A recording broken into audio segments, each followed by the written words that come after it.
Kalau beli emas untuk simpanan jangka panjang, sebenarnya kita tak perlu pun nak risau tentang harga. Sebab harga emas boleh dikatakan confirm akan naik untuk jangka masa yang panjang. Sebenarnya bukan emas je yang confirm akan naik. Apa barang sekalipun akan naik.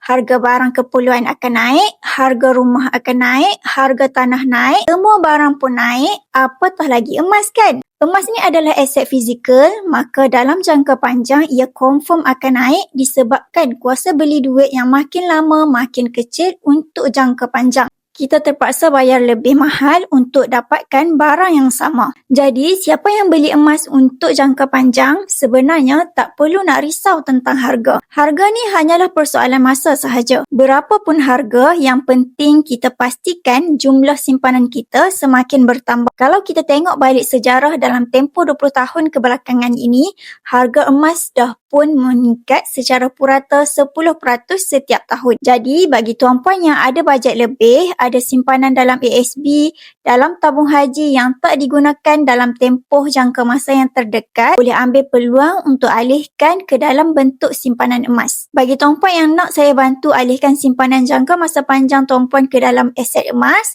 tuan-puan boleh hubungi saya atau isi saja borang biru di bawah.